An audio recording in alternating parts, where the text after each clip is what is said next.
Gostaria de convidá-los a abrirem comigo a Bíblia no texto que se acha na carta que o apóstolo Paulo escreveu à igreja de Éfeso. Efésios, capítulo de número 5. Nesta noite nós estaremos percorrendo do verso 22 até o versículo de número 31. Efésios, capítulo 5, versículo de número 22 até o verso de número 31.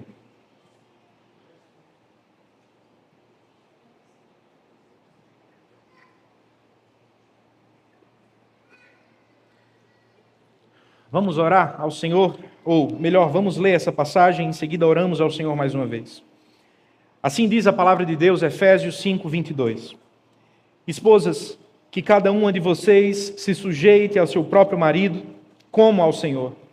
Porque o marido é o cabeça da esposa, como também Cristo é o cabeça da igreja, sendo ele próprio o salvador do corpo. Como, porém, a igreja está sujeita a Cristo, assim também a esposa se sujeite em tudo ao seu próprio marido. Maridos, que cada um de vocês ame a sua esposa, como também Cristo amou a igreja e se entregou por ela, para que a santificasse, tendo-a purificado por meio da lavagem de água pela palavra, para a apresentar a si mesmo como igreja gloriosa, sem mancha, nem ruga, nem coisa semelhante, porém santa e sem defeito. Assim, também o marido deve amar a sua esposa como ama o próprio corpo. Quem ama a esposa ama a si mesmo, porque ninguém jamais odiou o próprio corpo.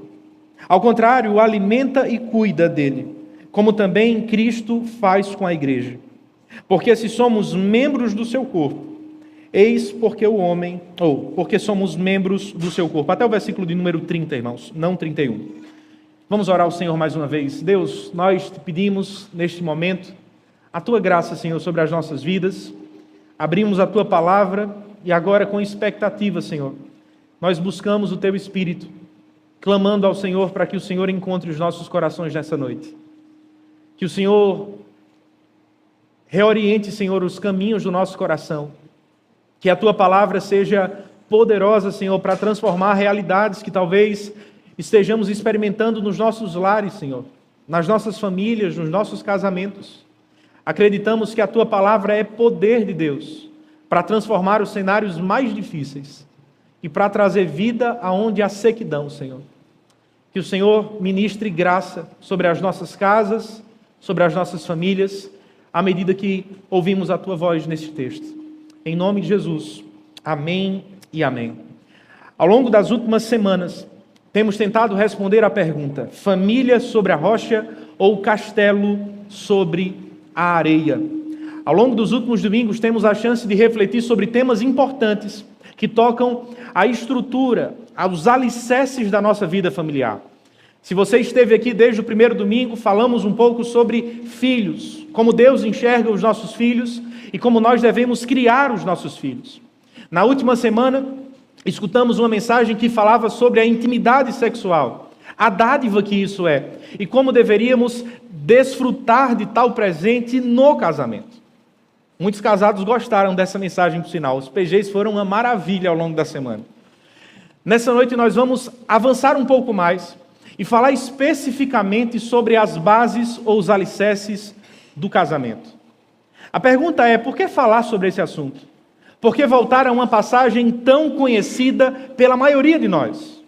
E a resposta é simples: porque à nossa volta os casamentos não vão nem um pouco bem. Eu não me refiro de uma realidade limitada a uma igreja local como a nossa, mas uma realidade tão ampla quanto o nosso país. Os dados mostram que, à medida que os anos passam, cada vez mais pessoas se divorciam em menos tempo. E não apenas isso, a reboque, percebemos jovens esticando cada vez mais a solteirice, a fim de fugir do casamento. Segundo um dado do IBGE, feito em 2010, a cada 4 casamentos, um acabava em divórcio. Os anos se passaram, em 2014 outra pesquisa foi feita, e os dados constataram que a cada 2 casamentos, um acaba em divórcio. A medida é arredondada, cerca de 47% dos casamentos acabam em divórcio. Qual a solução para um prognóstico tão ruim? Como deveríamos reagir diante de um quadro tão desanimador quando o assunto é casamento? Onde as pessoas estão desanimadas com os relacionamentos e com a instituição casamento como um todo. Bem, diante deste cenário, desejando de desfrutar da intimidade sexual que é própria do casamento, mas sem para isso precisar assumir os seus compromissos e responsabilidades, não são poucos que têm esticado, como disse a vocês, a solteirice, alicerçando essa solteirice em sexo casual. Para esses, essa é a melhor resposta de desfrutar da parte boa do casamento, enquanto deixam de lado as obrigações e os compromissos. Uma segunda postura comumente vista nos nossos dias são pessoas que, encaradas como ainda assim aventureiras, abraçam o casamento, mas não sem antes fazer uma boa consultoria jurídica, a fim de se proteger ao máximo de um divórcio que não é questão de si, mas sim uma questão de quando. Eles buscam proteger o patrimônio a todo custo, visto que também desacreditam da estabilidade ou da longevidade dos casamentos. A questão é como nós deveríamos responder a esse cenário. Ao invés da postura do esticar a solteirice e alicerçar ela sobre sexo casual, ao invés de dar as costas ao casamento ou apresentar-se incrédulo perante ele, o que a palavra de Deus nos mostra é que deveríamos ter os nossos casamentos liderados pelo Espírito Santo. É essa a grande verdade que o texto que vamos estudar nesta noite haverá de nos ensinar. E para que você possa perceber isso, basta você notar um pouco o contexto no qual essa passagem está inserida.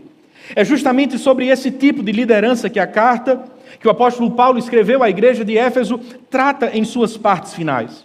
Depois de nos falar que estamos unidos a Cristo espiritualmente, o apóstolo Paulo, a partir do versículo 18 do capítulo que estamos lendo, nos apresenta que esta união que temos espiritualmente com Cristo nos fez portadores do seu Santo Espírito, nos fez habitação do Espírito Santo. Em outra passagem, o apóstolo Paulo diz que nós somos templo ou morada do Espírito.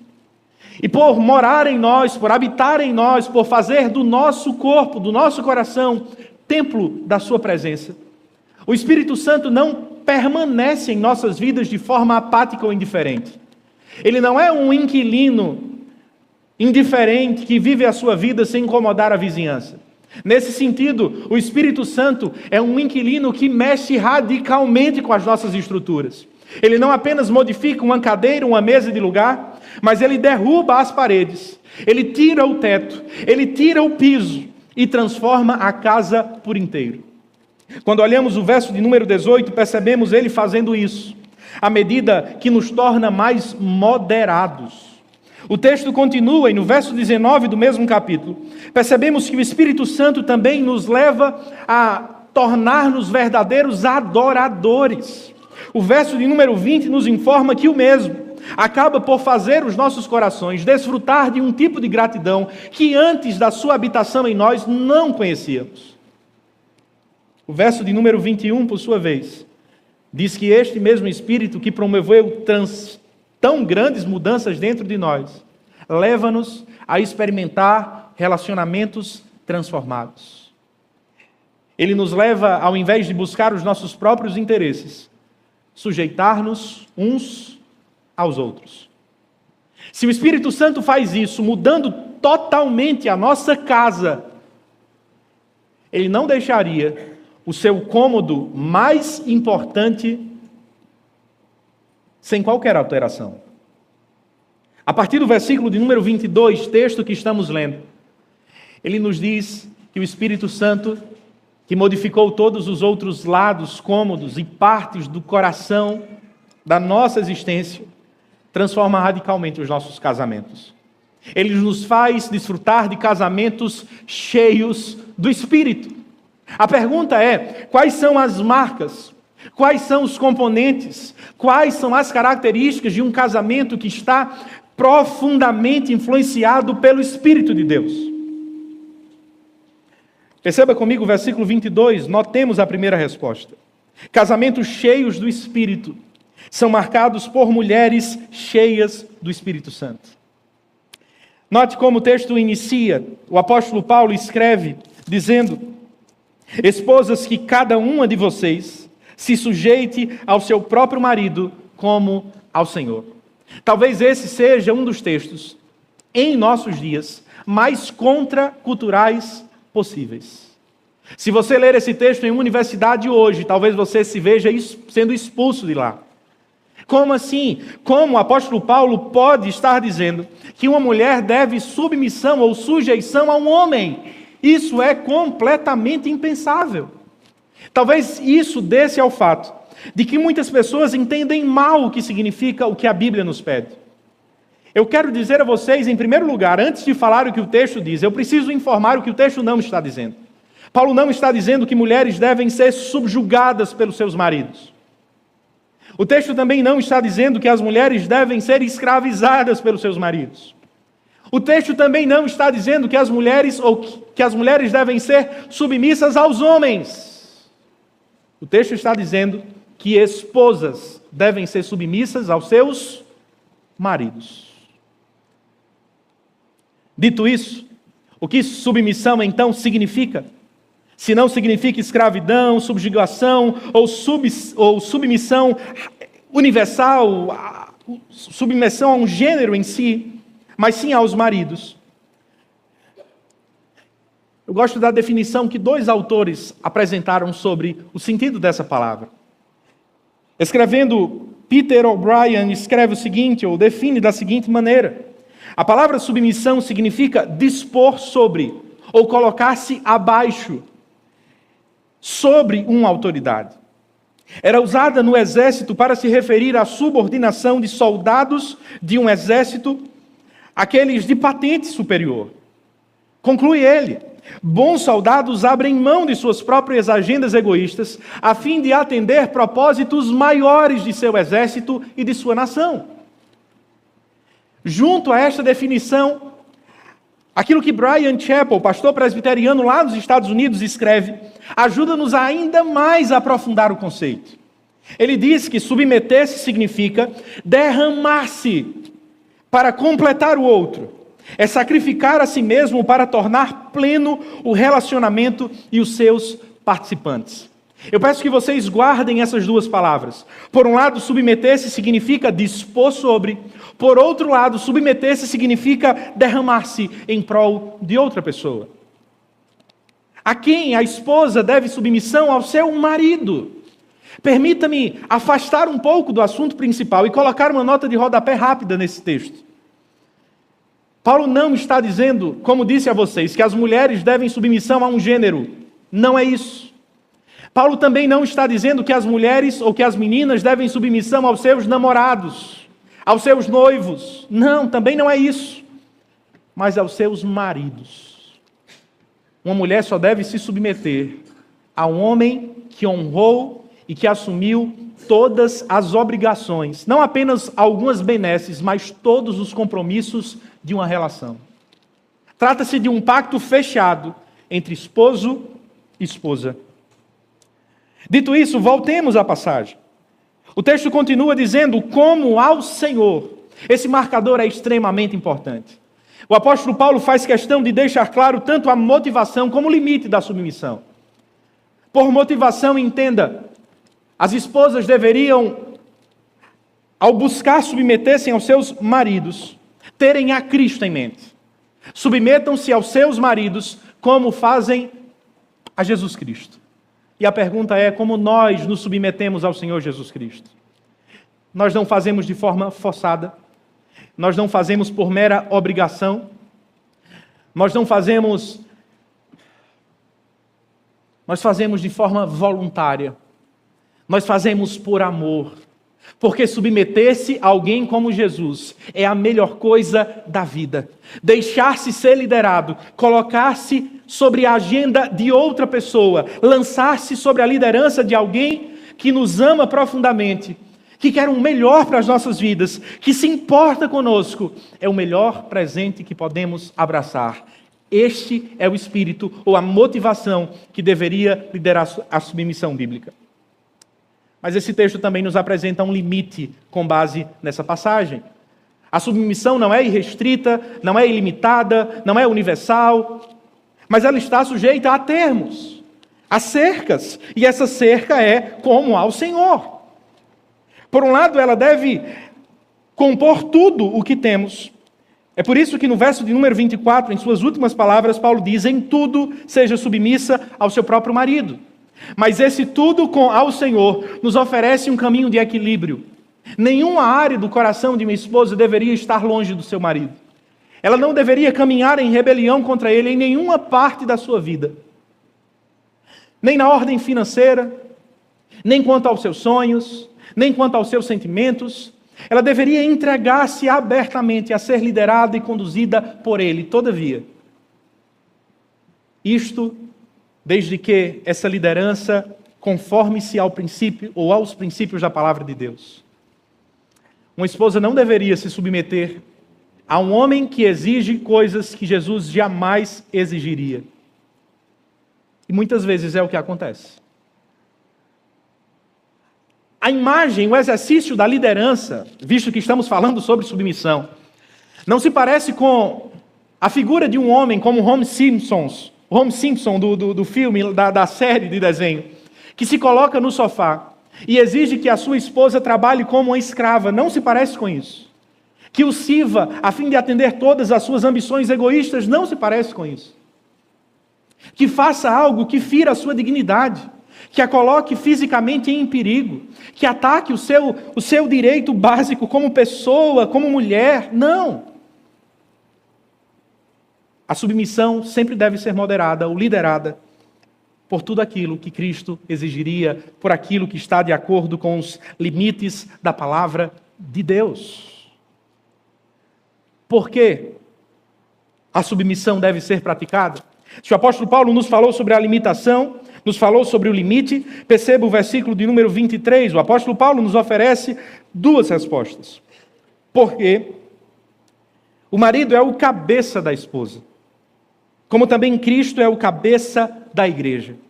Se a primeira expressão é problemática nos nossos dias, essa segunda não fica tanto atrás. O que significa ser cabeça?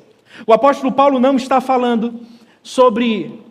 Não está convidando ou convocando estas mulheres, inspirado por Deus, a submeterem aos seus maridos porque de alguma maneira eles são melhores que elas. Porque eles possuem maior valor do que estas. Porque são mais dignos do que as suas companheiras. Não se trata de uma ordem de valor, de uma ordem de dignidade, mas se trata de uma ordem criacional. Se trata do propósito da criação de Deus desde o princípio. Ao criar os dois primeiros seres humanos, Deus colocou Adão como cabeça, o que significa líder. Não pessoa mais importante, mas líder. Aquele que conduz, aquele que lidera, aquele que direciona o relacionamento. Adão tinha essa grande missão e Eva, quando foi criada, foi colocada ao seu lado como auxiliadora idônea, gente. A palavra auxiliadora no Antigo Testamento é usada poucas vezes. Ela é usada para se referir ao papel que Eva deveria desempenhar no seu relacionamento e usada para se referir à forma como Deus cuidava do seu povo. Deus era o auxílio de Israel. Logo, dizer que Eva era a auxiliadora de Adão não era rebaixar Eva. Ao invés disso, era exaltá-la. Colocar em uma posição de igual dignidade, igual valor, igual importância, mas com papéis diferentes. Este é o ponto que o apóstolo Paulo nos apresenta no texto. Homem e mulher possuem o mesmo valor, mas ocupam papéis diferentes. Eu não sei se nós temos alguns dançarinos aqui, dança de salão, se alguém se desenrola bem nessa área. Eu sou terrível, no meu casamento eu nem dancei, gente, nem teve valsa, nem nada assim. Mas uma coisa que sei, mesmo não sabendo tanto, é que em qualquer boa dança tem alguém que lidera e tem alguém que segue. E nenhum de nós seríamos tolos de dizer que uma das partes é mais importante do que outra. Se você só tiver uma das partes, aquele que lidera ou aquela que é liderada, a dança seria incompleta. A plenitude da beleza de uma boa dança, de alguém que está justamente no conjunto, na perfeita harmonia de duas pessoas que conseguem caminhar juntos. Este é o propósito de Deus para homem e mulher desde o início. Que eles dançassem harmonicamente, que eles caminhassem harmonicamente, de tal forma que o homem pudesse liderar em amor, em graça, em sabedoria, e a mulher pudesse ser o seu auxílio. E por auxílio, entenda, ela deveria trazer ao homem complemento em sabedoria. Ela deveria trazer ao homem o bom senso que muitas vezes nos falta. Ela deveria trazer ao homem o companheirismo, que presente maravilhoso. Ela deveria trazer ao homem discernimento, ela deveria trazer ao homem uma série de dons e talentos que Deus planejou para que juntos pudessem florescer. Logo, o propósito de Deus para o desempenho da submissão jamais foi que as mulheres aprisionassem os seus dons, adormecessem os seus dons, mas que usassem os seus dons em uma missão conjunta com seus maridos. A pergunta que faço às mulheres, que eu faço a você, minha irmã, que é casada, é: você tem sido auxílio para o seu marido? Você tem sido legítimo auxílio para aquele que o Senhor colocou ao seu lado? A palavra de Deus nos apresenta alguns contrastes, grupos contrastantes, e um deles, talvez um dos mais famosos, são as duas mulheres de Provérbios. Em Provérbios encontramos um grande exemplo de sabedoria, a personificação da sabedoria, Provérbios capítulo 31. Essa mulher, ela trabalha, essa mulher tem servos, ela é uma administradora notável, ela consegue acordar cedo, cuidar dos seus filhos, trabalhar em prol da sua família.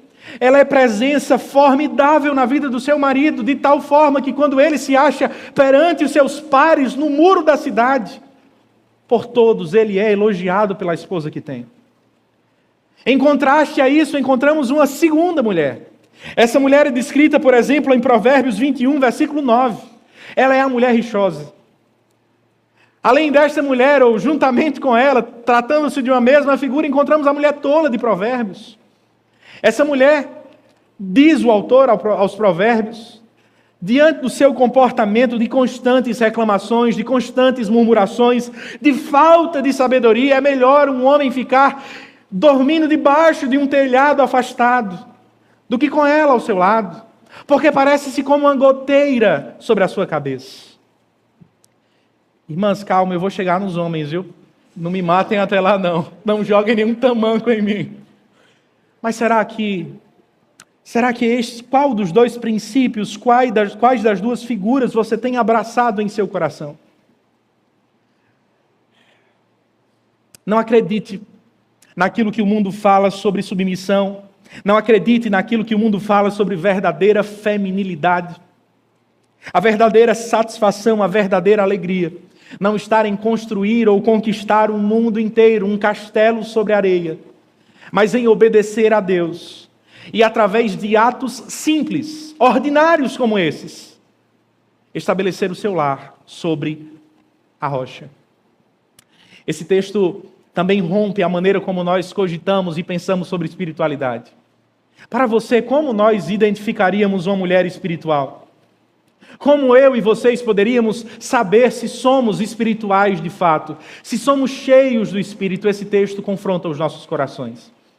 Alguns poderiam dizer: alguém espiritual é alguém que fala em línguas. Alguém espiritual é alguém que tem sonhos e visões. Alguém espiritual é alguém que pode pregar para 3.000 pessoas, para 2.000 pessoas.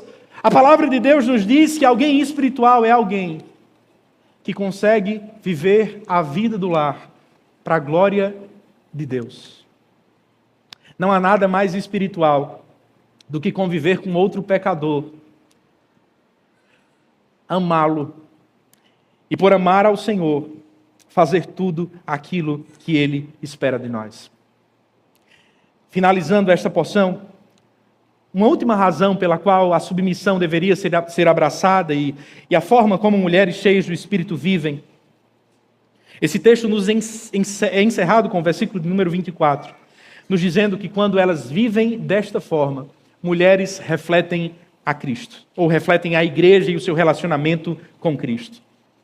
A vida em submissão pode parecer ordinária demais para muitas pessoas, mas Deus está nos dizendo que ela é um refletor poderoso para espalhar verdades que o mundo ainda não conheceu.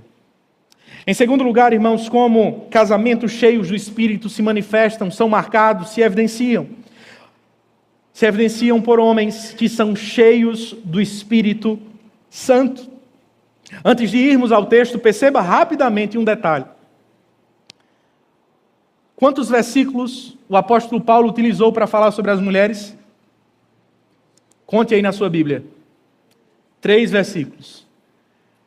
Quantos versículos o apóstolo Paulo vai utilizar agora para falar sobre os homens? Dos que a gente vai estudar hoje, 7 versículos. Então vocês já vão se preparando, que o negócio de vocês não é comigo, é com Deus. Tá? Se vocês não gostarem, é com Deus. Que Deus nos faça abraçar as verdades da sua palavra. Como homens cheios do Espírito vivem, qual o desafio que Deus faz para cada um de nós? Verso 25, acompanhe comigo. Maridos, que cada um de vocês ame a sua esposa, como também Cristo amou a igreja e se entregou por ela. Se submissão é uma palavra complicada nos nossos dias, ser cabeça é complicado também em muitos contextos que vivemos. A palavra amor, ela não é complicada, mas ela é distorcida nos nossos tempos. Algumas pessoas entendem amor ou leem esse texto pensando na experiência que tiveram assim que conheceram as suas esposas, lá atrás. Aquela sensação de paixão avassaladora, que tirava o teu sono, que fazia a sua barriga chacoalhar de um lado para o outro, que fazia você sonhar todos os dias com ela, ou no caso os homens, com ela.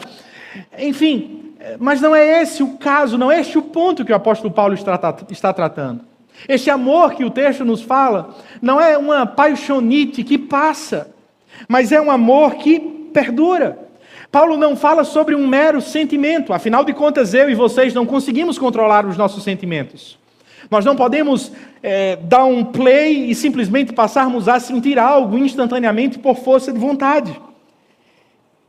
Se não conseguimos controlar os nossos sentimentos, logo não faz sentido Deus ordenar que sintamos algo. É por isso que amor não é sentimento. É por isso que esse amor que Paulo nos chama a abraçar não se trata de mero sentimento, mas de uma ação. Paulo nos fala sobre um amor sacrificial, gente. E quando ele apresenta o parâmetro desse amor que maridos deveriam derramar sobre as suas esposas, ele não refere-se às peças gregas, às histórias romanas, mas o exemplo cruciforme de Cristo. Ele nos fala sobre o modelo que Cristo demonstrou ao nos amar sacrificialmente na cruz do Calvário. Assim como Cristo amou a igreja e se entregou por ela, maridos, amem cada um de vocês a sua esposa. Como Jesus amou a igreja. O que significou a entrega de Jesus para nos amar? Significou morte. Para nos amar, Cristo se entregou inteiramente ao passo de morrer.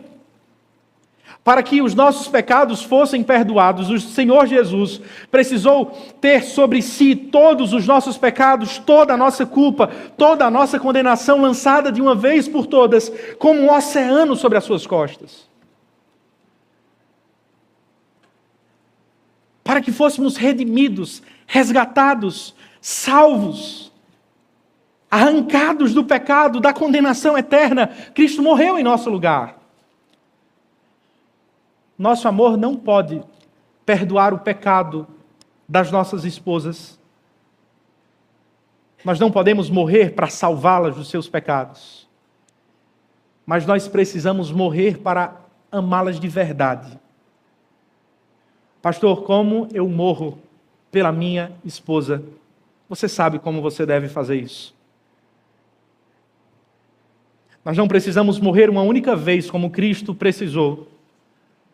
Nós somos chamados a morrer todos os dias, irmãos. E é por isso que essa parte é tão mais desafiadora do que a parte das mulheres. O Senhor nos chama a morrer para o nosso egoísmo, a morrer para a nossa vida autocentrada, a morrer para a nossa própria agenda de conforto, de alto prazer, de satisfação própria, a sacrificar todas estas coisas para que uma agenda maior do que a minha agenda, maior do que a sua agenda, possa florescer no nosso lar, a saber, a agenda de Deus para as nossas famílias. Mas este amor que parece-se com o de Cristo, que é modelado pelo amor de Cristo, possui uma série de outras características, e eu peço que você as note comigo. O texto nos diz que esse amor, que se parece com o de Cristo, ele promove santificação, ele é santificador, irmãos. Verso de número 26 e verso de número 27. Para que a santificasse, tendo-a purificado por meio da lavagem de água pela palavra, para apresentar a si mesma como igreja gloriosa, sem mancha nem ruga, nem coisa semelhante, porém santa e sem defeito. Através da sua morte, da sua entrega radical pela sua igreja, Cristo conquistou aquilo que nenhum de nós conseguiríamos fazer por nossas próprias forças. Ele nos retirou de uma posição de inimigos de Deus, sentado no banco dos réus, e nos fez assentar na posição de filhos amados por adoção. Acredito que em alguma medida este texto nos fala sobre essa mudança posicional, santificação em termos posicionais, aquilo que tratam como justificação na teologia. Por outro lado, há um aspecto progressivo também.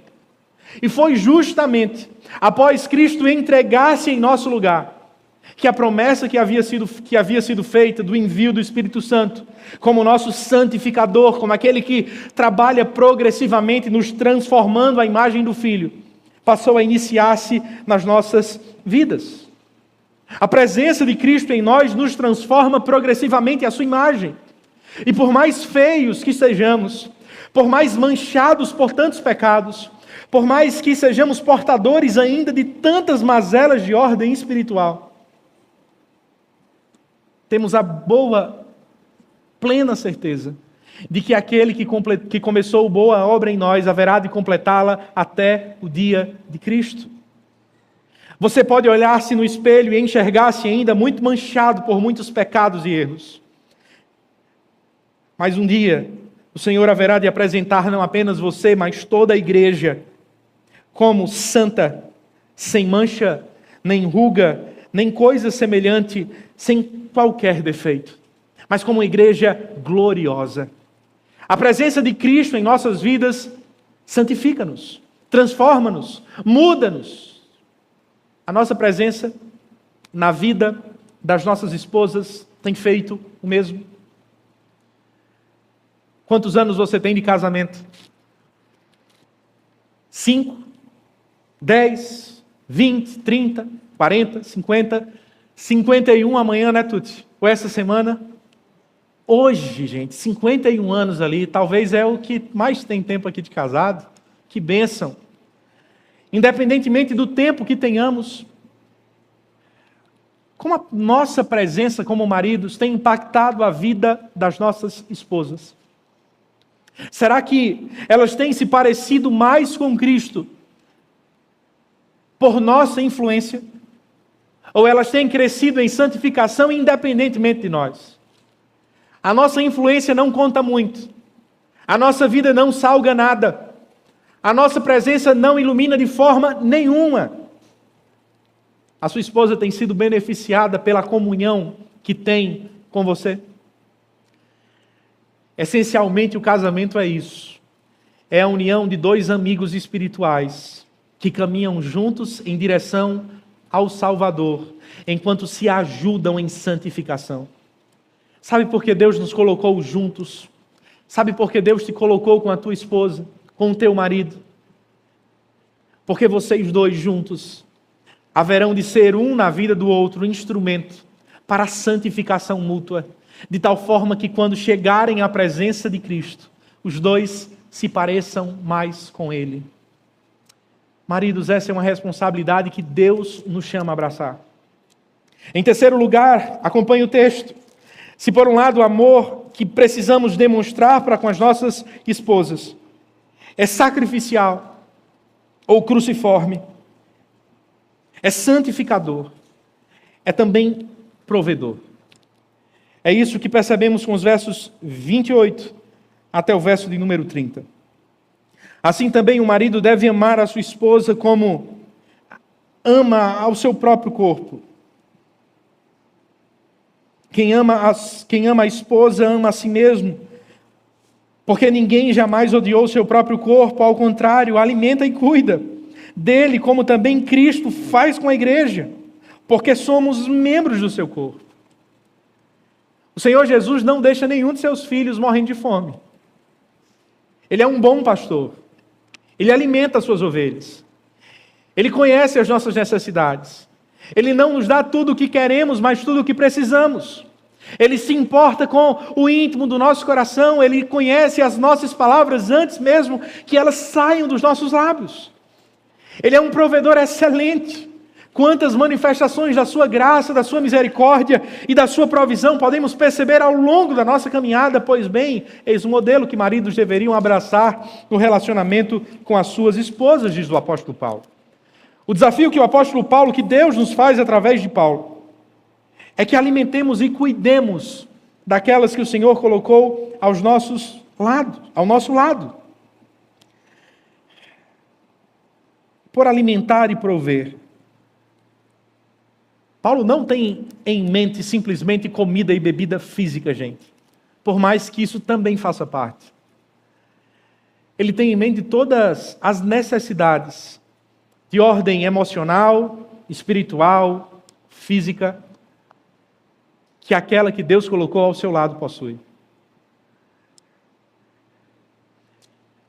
A pergunta é, como haveremos de saber quais necessidades são essas, se sequer conhecemos? Um bom pastor alimenta e cuida de suas ovelhas porque ele as conhece pelo nome. Ele conhece as suas especificidades, as suas características próprias, os seus trejeitos. É como devemos conhecer as nossas esposas. Talvez a imagem que ilustre bem o que nós encontramos nesse versículo é a imagem de um pomar. Acredito que já usei essa imagem falando sobre casamento em outros momentos para vocês. Deus nos deu uma árvore e Ele deseja que nós a reguemos diariamente, todos os dias, conhecendo as suas limitações, conhecendo as suas faltas, conhecendo as suas carências, conhecendo os seus defeitos, conhecendo as suas necessidades. Será que nós temos feito isso? Será que nós temos sido bons provedores no nosso casamento para as nossas esposas? Você saberia dizer quais são as tentações que a sua esposa luta?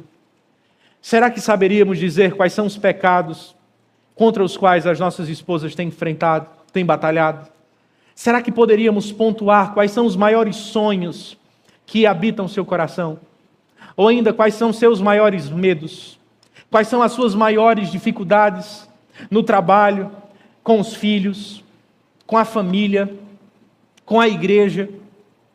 Será que conhecemos intimamente a tal ponto de podermos, como bons jardineiros,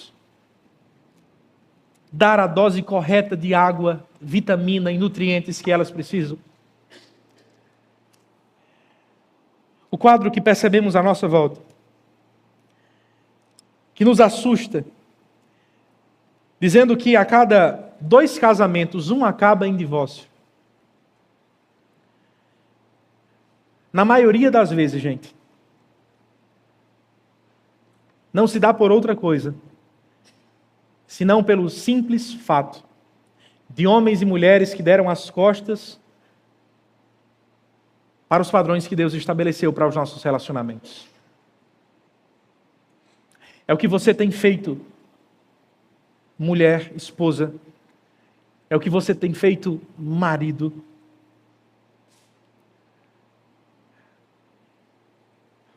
O sinal de que as coisas estão difíceis, o sentimento de que as coisas estão indo de mal a pior, não é um sinal do céu para que você rapidamente acabe o seu relacionamento e corra para um outro, mas é um sinal para que você clame a Deus por graça, por misericórdia, para que você clame ao Senhor para que Ele inunde o seu coração com o Espírito Santo de Deus, para que Ele mova o seu coração, Ele mova as suas ações, mova os seus comportamentos, para que Ele seja assim glorificado na sua vida. Em meio às lutas, às dificuldades, às crises, não corra para longe, não dê-se por vencido, corra para perto de Cristo. Ele tem a cura, Ele tem as respostas, Ele tem as soluções que nós não temos em nós mesmos. E se você tem enfrentado lutas no casamento, e entende que este é um problema seu e da sua esposa, seu e do seu marido, e que você pode deixar isso no baú, guardado, debaixo da cama, debaixo do tapete, debaixo do sofá, visto que isso de forma alguma vai atrapalhar a sua comunhão com Deus, o seu relacionamento com Deus, eu quero lhe dizer que você não poderia estar mais enganado. Vocês se recordam daquilo que o apóstolo Pedro escreve em sua carta? Capítulo de número 4, verso de número 7. Capítulo de número 3, verso de número 7. Falando aos maridos naquela ocasião, Pedro nos disse: maridos, vocês igualmente vivam a vida comum do lar com discernimento, dando honra à esposa por ser a parte mais frágil e por ser coerdeira da mesma graça da vida. Agindo assim, as orações de vocês não serão interrompidas. Se negligenciarmos esta área da vida, irmãos, visto que o Espírito Santo não apenas habita em um cômodo da nossa existência, mas na casa do nosso coração como um todo, as nossas orações não serão respondidas. O nosso relacionamento com Deus haverá de mal a pior. Se você tem, portanto, enfrentado lutas, corra para o único Salvador do seu coração, dos nossos casamentos, das nossas vidas, das nossas famílias, o Senhor Jesus Cristo. Nós temos construído famílias sobre a rocha, ou temos erigido castelos sobre a areia. Que o Senhor Deus guarde as nossas casas, abençoe os nossos casamentos e, acima de tudo, nos torne cheios do Espírito Santo. Vamos orar nesse momento. Eu queria convidá-lo a se colocar em pé nesse momento. Oremos ao Senhor e em seguida respondamos a Ele com mais um louvor nesta noite. Senhor Deus, nós queremos agradecer ao Senhor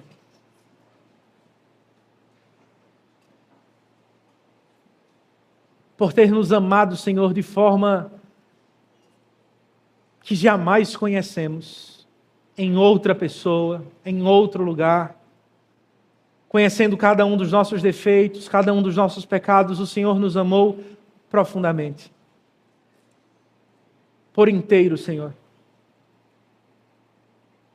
Deus, ajuda-nos a demonstrar o mesmo tipo de amor nos nossos relacionamentos. Como maridos, Pai, ajuda-nos a nos parecer mais com Cristo ao longo desta semana, ao longo dos próximos meses, ao longo da vida, Pai. O teu filho não pensou em si mesmo, não buscou seus próprios interesses, antes esvaziou a si mesmo, assumindo forma humana, foi em direção à cruz.